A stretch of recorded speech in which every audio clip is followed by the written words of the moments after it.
Hai semua, Assalamualaikum. Okey, hari ni kita nak bercerita sikit. Saya nak bercerita sikit tentang kejadian mistik yang berlaku, yang saya pernah alami sepanjang saya membesar.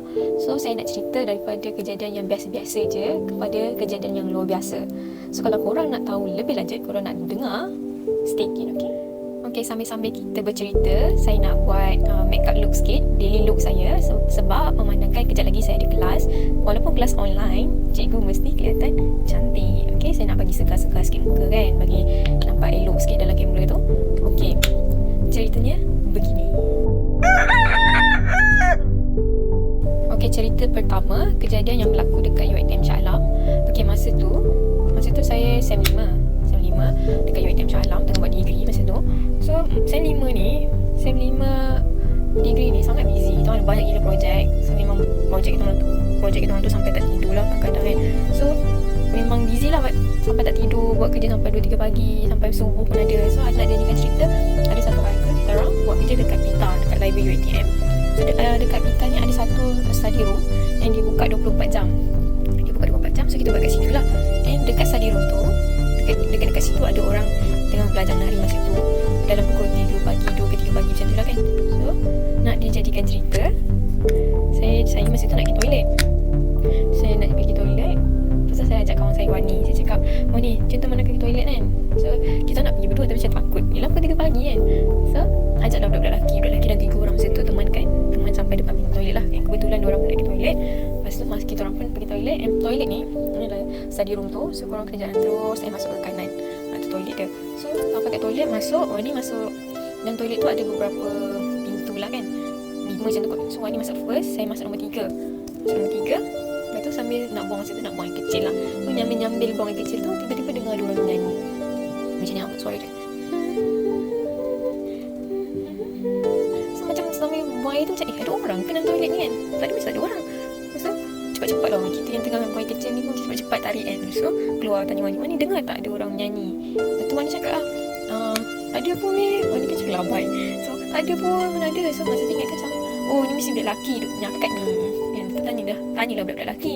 Korang kacau kan, kacau kita orang kan. Lepas tu budak lelaki cakap, mana ada memang diorang macam, mana ada macam kau ni. Yang tu lah kan. Lepas tu kita dengar apa, kita dengar diorang nyanyi kan. Bunyi tu macam dekat tau. Bunyi tu memang macam dalam toilet tu. Yang dalam toilet tak ada orang selain saya dengan Wani. Okay, yang lagi satu toilet tu dia tingkat 1 macam tu kot. So belakang tu memang tak ada ruang lah, tak ada orang berjalan ke apa sampai tingkat 1 ni, siapa nak jalan. So macam tu lah cerita dia untuk kejadian masa degree. So balik dari toilet tu memang muka cuak habis sebab macam punya apa kan, muka cuak saya termenung. Sebab tu si Mok yang Aizat cakap, Miss ni aku tepuk kau sikit. Dia cakap so itu kejadian masa degree lah dekat UiTM. Dengar suara orang dalam toilet tu, tak ada orang. So benda tu masih misteri, suara siapakah dan siapakah yang melakukan itu. Okay, and paling pelik pandai pula kau nyanyi lagu Seharum Bunga kan. Okay, and next adalah kejadian kedua pula. Masa kejadian ni dia macam sebenarnya relate, tak tahu relate ke tak dengan kejadian pertama yang saya cerita tu. Sebab dia berlaku pada minggu yang sama lah maksud dia. Cerita dia berlaku masa dekat rumah sewa. Masa tu rumah sewa saya, Farah, Amy, bertiga dalam bilik rumah sewa. Masa degree juga, masa SEM 5 tu, tapi dekat rumah sewa lah. Okay, masa apa yang jadi, Amy ni, kita bertiga tidur dalam bilik, atas tilam. So, saya ujung, Farah and Amy. So, Amy ujung-ujung sekali dekat dinding, saya dekat pintu.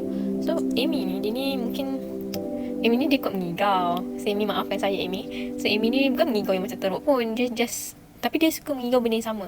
Daripada saya kenal dia, daripada dia diploma, kita satu bilik, dia mengigau, dia akan cakap, tak nak. Dia akan cakap yang tu. Macam seolah-olah ada benda yang ajak dia buat something lah. Dia macam tak nak. So, nak jadikan cerita, ada satu hari tu, masa SEM 5 degree dekat Shah Alam, rumah sewa. Ada satu hari tu, kita tengah tidur. Lepas tu macam biasalah, dengar Amy cakap, tak nak, dia cakap. Masa tu semua orang dah tidur lah. Masa tu saya pun dah tidur. Tapi sebab saya dengar benda tu kan, disebabkan saya dah lali dengan benda tu daripada diploma, saya jadi macam, apa Amy yang tu kan. So dalam pada saya jaga, saya cakap apa Amy tu, saya nak tidur balik, nak tutup mata nak tidur balik, saya ternampak saya tak tahu itu adalah mainan tidur ke ataupun lamunan saya ke. Tapi daripada saya sedar nak ketidur tu, saya nampak ada 5 orang. Ada 5 orang 5 orang tu bukan orang. Benda tu dia berwarna putih, dia ada rambut semua. 5 orang naik keluar rumah. 5 orang, ada besar, ada gemuk, ada pendek, ada tinggi, ada sedang. Dia berdiri, 5 orang tu berdiri dekat kaki Almas. Saya naik keluar rumah. Dia berdiri dekat kaki Almas masa tu. And seolah-olah diorang tengah bercakap dengan Almas, Amy tu tengah bercakap dengan Amy. And diorang tahu, diorang seolah-olah tahu saya dengar, saya tahu yang mereka ada kat situ. And diorang pandang lima-lima tu pandang macam, sebab saya kan kat tepi kan, so Almas dari ujung ni, dia pandang tepi situ, 5 tu. And saya yang tengah nak tidur tak tidur tu pandang diorang, and boleh nampak lah muka dia, yang mata dia hitam macam ni. Semua 5 tu mata hitam, tengah pandang saya. Seolah-olah diorang tahu yang saya tahu Almas tengah bercakap dengan diorang. So itu kejadian masa tu lah. Benda tu nampak macam real. Benda tu dalam sedar ke, saya tak tahu benda tu dalam sedar ke tak sedar ke kan. Tapi itulah yang berlaku. And beberapa hari sebelum tu, si Almas, dia terjaga dari tidur. Dia cakap dia dengar, dia ternampak ada satu lembaga hitam berdiri dalam bilik tu. So masa tu kita punya bilik tu macam ada scary lah, macam menakutkan. Kita duduk dalam tu rasa takut, duduk seorang-seorang, even siang-siang pagi-pagi pun takut. So itulah cerita dekat rumah sewa. Cerita, saya rasa benda ni sampai sekarang pun kalau saya teringat muka 5 benda tu, memang tak senang duduk lah. Sebab mereka, saya ada pandang mata dengan mata hitam dengan rambut, macam menakutkan juga lah. Saya rasa saya tak tahu benda tu apa, dan saya tak tahu saya sedar ke tak masa tu. So itulah pengalaman saya disebabkan masa tu macam ada gangguan dalam bilik tu lah kot. So ternampak lah benda-benda macam tu. So itu untuk pengalaman nombor 2. So pengalaman nombor 3, tengok ni. Okay, untuk pengalaman nombor 3 pula, ini berlaku masa waktu tu saya diploma. Saya rasa masa tu saya diploma, tapi berlaku dekat rumah saya. Okay, rumah saya ni dia kawasan kampung sebenarnya. Okay, kawasan ni masa tu kawasan kampung lah. So dekat rumah saya ni rumah, lepas tu ada laman yang besar juga lah. Laman yang boleh masuk kereta, reverse kereta kat situ. So nak dijadikan cerita, masa ni kejadian ni berlaku masa saya diploma, umur 20 kot masa tu kot kan. Masa tu okay, nak jadikan cerita, abah saya dia ada van. So abah dia akan parking van dia dekat tepi tu, dekat laman rumah tu. Dekat rumah dia macam ni rumah, lepas tu dekat tepi ni laman. So abah parking van dia melintang rumah, so melintang macam ni. So masa tu abah buat bumbung lah kat situ, ada garaj. So masa tu saya lebih kurang dalam pukul 9 malam kot, 9 malam ke 10 malam macam tu. Saya buka pintu tak tahu sebab apa, tapi saya buka pintu lah. Saya dekat pintu masa tu. So dari pintu saya, kita tengok ke kiri, boleh nampak van abah parking dekat tepi tu. Okay, dekat situ ada pokok. Lepas tu abah bawa bumbung dekat bawah pokok tu untuk letak van dia. Lepas tu saya berdiri dari pintu tu, tengoklah van abah. Tak adalah tengok macam tu kan. Tapi dalam pada tengok macam tu, saya nampak something dekat van abah tu, dalam van abah tu, antara bahagian pemandu, penumpang dan belakang tu, tengah-tengah tu tiba ada cahaya. Bukan, saya tengok betul-betul macam lampu kereta abah terbuka ke kan, lampu van terbuka ke. Tapi lampu kereta van kan warna dia warna oren. So yang ni bukan warna oren, macam biru-biru merah macam tu kan. So saya tengok betul-betul, saya tengok terbuka ke, dalam pada saya tengok terbuka ke lampu tu. Saya nampak ada macam orang perempuan dalam tu tengah menjenguk. Saya tengok dia tengok saya. Tapi saya masa tu tak adalah takut. Nak kata takut macam benda hantu, bukan. Kita tak rasa, kita just apa benda pula, kita tak ada jauh, tapi takut benda tu tak jelas kan. So macam tengok hati, tapi nampak satu bentuk perempuan. Saya tak dapat nak gambarkan perempuan tu, dia macam ikat rambut ke tak ikat ke tak tahu, tapi nampak macam perempuan tengah jenguk daripada seat penumpang. Dia macam tu dia menjenguk pada seat penumpang, di bawah cahaya lampu yang dalam van, tak tahu cahaya apa tu. Tengok saya tengok dia, tengok saya. Tapi saya tak takut. Macam tu kita tak rasa macam hantu ke, macam apa dia tu macam tu lah, barang ke, beg ke, apa ke. Lepas tu bila masuk rumah macam benda tu tu scary. Lepas tu kalau lah benda itu adalah hantu, yelah sebab dia pokok kat belakang kat tepi kan. Kalau benda tu adalah hantu, benda tu mistik tu, agak menakutkan jugalah, sebab dia pandang saya pandang dia, and dia berupa perempuan. Dia macam perempuan, and dia cahaya tu mungkin cahaya dia, faham tak? Cahaya dia yang nak fokus kat dia tu, itu adalah cahaya dia. So yang besoknya pagi-pagi lagi saya dah bangun, sebab saya nak tahu apa benda kan, ingatkan beg ke plastik ke apa. Saya bangun, saya terus pergi kat van abah tu, saya tengok kat dalam tu tak ada apa-apa. Dalam van tu kosong, dekat tempat penumpang pun kosong. So korang bayangkan, kalau kau suluh kat situ tak ada apa-apa, kalau kau melaju pergi kat situ kan sebenarnya tak ada apa-apa. So apakah itu? Siapakah dia, gerangan yang duduk kat situ malam tadi tu? Itu pengalaman jugalah. Dia jenguk kita jenguk dia. So sama-sama main jenguk-jenguk. Nasib baik kita segah je.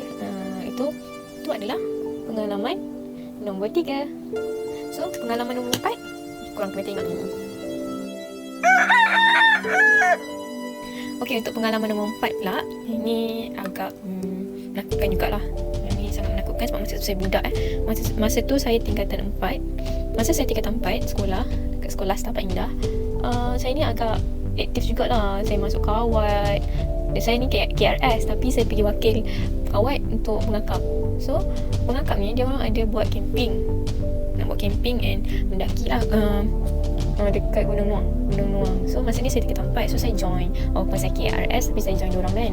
So saya ikut diorang pergi camping masa tu dekat Gunung Nuang. Kita camping dekat base camp diorang kat Gunung Nuang tu, dekat Camp Lolo macam tu lah base camp diorang lah, tempat camping. Masa tahun 2007 tingkatan 4, masa tu manalah ada orang hiking sangat kan. Sekarang je ramai orang hiking. So masa dulu tak ramai sangat orang hiking. So kalau masa kita pergi dekat Gunung Nuang tu, memang tak ramai orang yang pergi camping pun berapa kerat je. Yang selebihnya kita orang lah budak-budak, ramai juga lah kita orang. So kita orang pasang kemah semua kat situ, buat aktiviti semua dekat base camp tu. So nak dijadikan cerita, ada satu malam tu, biasalah camping, kalau tak salah kau tak ada malam buruh hantu. So ada malam buruh hantu, kita orang diletakkan sorang-sorang kat satu tempat. So saya ni orang akhir sekali. So ada beberapa orang diletakkan dekat satu tempat lapang, diletakkan satu-satu. So saya ni orang akhir, so kita orang paling ujung lah. So diletakkan satu tempat di sebelah saya. Masa tu saya ingat tempat tu macam gelap. Masa tu malam gelap, dalam pukul 12 orang letakkan pukul 12, habis dalam pukul 2 yang tu kot. Lepas tu dia letakkan saya dekat satu tempat. Yang saya ingat tempat saya tu terlalu gelap sampai kan saya tak nampak ada satu pokok kecil depan saya. Saya tak nampak pokok tu. Okay, bila kita terpegang baru kita tahu itu ada pokok. Okay, di sebelah saya duduk. Kat sebelah saya ada satu batu besar. Batu beberapa meter. Ada kawan saya duduk kat situ. Okay, saya cakap kawan saya, jangan tidur, teman aku. Okay, tapi tak tahulah, saya rasa kawan saya tidur sepanjang tu. Sebab saya panggil dia tak nyaut. Ni masa duduk tu, malam buruh hantu kan dia bagi timing kan masa. So masa duduk tu, dengan duduk gelap, saya tahu yang tempat saya duduk tu depan tu adalah sungai. Depan tu ada sungai. Saya duduk macam atas bukit, turun sikit, depan tu ada sungai, sebab kita dengar bunyi sungai kan. So ada sungai. Di sebelah tu batu, sebelah sana ada beberapa meter ada kawan saya duduk dekat pokok besar. Sebab before kita orang diletakkan, kita boleh nampak kawan kita duduk kat mana dia letak. Lepas tu baru tempat kita kan. So masa saya duduk kat situ, benda pertama yang saya nampak ialah saya tengok tempat kawan saya kan ada batu. Saya macam jenguk macam tu. Lepas tu saya nampak kawan saya berdiri kat pokok besar yang dia letak tu. Dia macam berdiri macam tu. Saya nampak, okay, saya cakap, dia tak tidur, so saya selamat. Saya tak takut. Lepas tu dalam pada nak tunggu, ialah berapa jam, adalah dalam berapa jam, 2 jam kot duduk kat situ kan. Tunggu. So dalam pada tunggu tu, depan saya kan sungai. So di seberang sungai macam ada bukit. Saya tak tahu ada bukit, kita tak nampak sebenarnya benda dekat depan tu. Tapi dekat depan tu saya nampak ada benda putih. Saya nampak benda tu tinggi kan. Saya rasa benda tu bukit lah, tinggi. Saya nampak depan tu ada benda putih tengah lompat. Dia lompat beberapa kali. Mula saya duduk tu, saya nampak, kita tengok macam ada benda lompat. 1, 2, 3, lepas tu dia stop. And benda putih tu ada dekat situ sampai saya habis naik ke rumah aku. Naik ke rumah. Benda tu ada dekat situ sampai saya diambil oleh VC lah masa tu kan. VC ambil saya. Masa tu lepas saya nampak benda tu, saya terus tak pandang depan. Saya terus duduk tengok je bawah sampai habis. Saya tak pandang kiri kanan. So saya duduk tengok je bawah. Masa VC datang ambil saya tu, saya berjeling, benda putih tu ada dekat situ. Okay, benda putih, saya tak tahu benda dulu. Kalau dah lompat tu benda lah kan. Itulah pengalaman saya masa pergi camping dekat Camp Lolo. masa 3 tahun 4. Okay, abang saya cakap, abang saya pun dulu hiking juga kan masa dia kerja dulu.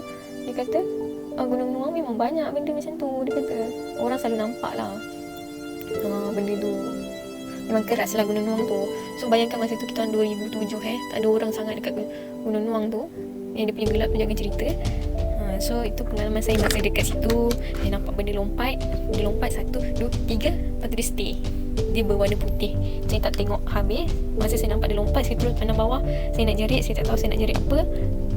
Saya memang macam tu keras je. Sampailah PC datang ambil. Itu pengalaman masa pergi camping kat tempat. So next, tengok ni.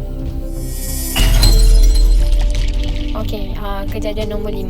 Yang ini berlaku saya rasa lebih kurang 20 tahun lepas. Masa darjah 3 macam tu lah. Yang kejadian ni berlaku dekat kampung, dekat rumah opah saya kat Perak sini. Kalau korang pernah pergi kampung Kati, Kuala Kangsar, kat situ rumah opah saya. Okey, kejadian ni berlaku dekat sungai belakang rumah saya, belakang rumah opah saya. Rumah opah saya ni dia duduk satu kawasan rumah. Ada satu kawasan, rumah dia satu saja kat situ. Opah saya dia tinggal dengan makcik saya. Makcik saya, sepupu saya semualah kat situ ada. Okey, so kalau kita balik raya kita akan balik ke sana lah. Yang best ni rumah opah saya ni, belakang dia ada sungai. Betul-betul belakang rumah opah, pintu dapur tu, belakang tu ada sungai. So kalau nak pergi sungai memang terjun dari tepi tu je lah kan. So nak dijadikan cerita, masa tu darjah 3, kita orang mandi sungai. Saya, adik saya, sepupu saya, kita orang mandi sungai. Tengah mandi sungai, kita nampak abang saya dengan sepupu-sepupu saya yang dah besar lah. Diorang nak pergi air terjun. Diorang menyusuri sungai tu. Daripada rumah opah, diorang menyusuri sungai tu, jalan ikut sungai nak ke air terjun. So masa kita mandi nampak diorang jalan kan, diorang pergi ke arah ke depan. Kita mandi sini, so diorang pergi ke arah depan, diorang jalan pergi ke sana. So saya ni dengan adik saya macam diorang nak pergi mana tu, nak ikut. So pergilah ikut. Tak adalah ikut macam follow diorang dari belakang lah, tak adalah ikut follow dari belakang. Nak tahu juga apa ada yang dekat depan sana tu kan. So pergi dekat bahagian kita mandi kat sini, rumah opah kat sini, kita dekat sini. So bahagian depan tu ada selekoh sungai, selekoh sungai ke kanan. So kita tak pernah sampai sana pun, tu baru first time. Yang dekat selekoh tu ada pokok tumbang, ada dahan besar, pokok tumbang. So lepas kita nampak abang-abang dah pergi sana, saya dengan adik saya ni tak ingat sepupu dia ke tak, kita pun follow dari belakang. So panjatlah pokok besar tu, nak ke seberang tu kan, nak lepas pokok besar tu kita panjat, and turun je. Yang kita nampak kawasan yang selekoh tu, tak tahu adik saya nampak, saya rasa adik saya nampak juga kot, sebab dia kata dia pernah nampak juga dekat Sungai Opah. Saya rasa kita nampak benda yang sama. Okay, dekat selekoh tu, apa yang saya nampak, ada satu tasik. Bayangkan dekat sungai tiba-tiba ada tasik kan. Kita sampai dekat sungai tu, lepas tu pandang ke selekoh sungai tu. Lepas saya nampak ada satu tasik besar. Tasik tu siap ada bunga teratai, bunga teratai yang timbul, yang mekar. Lepas tu ada apa, lalang-lalang dekat tepi. Lepas tu ada cahaya sinaran matahari yang macam dari bawah ke atas tu.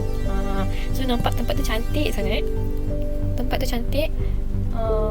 Cantik lah, macam tasik yang ada sinaran matahari di waktu pagi. So ada bunga teratai. So tempat tu macam menenangkan tasik di satu tasik. So kita orang ni macam nak pergilah. Saya rasa adik saya pun nampak ni sama, sebab dia kata dia nampak kan. So saya dengan adik saya ni nak pergi tempat tu, sebab macam wah patutlah abang nak pergi. Kononnya abang saya nak pergi alung-alung nak pergi situ sebab ada tasik. So kita nak pergi masuk Lepas tu kebetulan opah saya kot, mungkin insting nenek-nenek kan. Opah saya cakap, nak pergi mana tu? Daripada tebing rumah tu dia nampak kita orang dekat ujung tu. Dia jerit, nak pergi mana tu? Balik, dia panggil, balik cepat. So kita orang pun terkejut, balik betul. Benda tu jadi misteri sampailah saya rasa saya darjah 6 kot. Benda tu jadi misteri sampailah dekat kawasan rumah opah saya tu. Dia kawasan tu dia macam dia tolak tanah tolak bagi rata kan.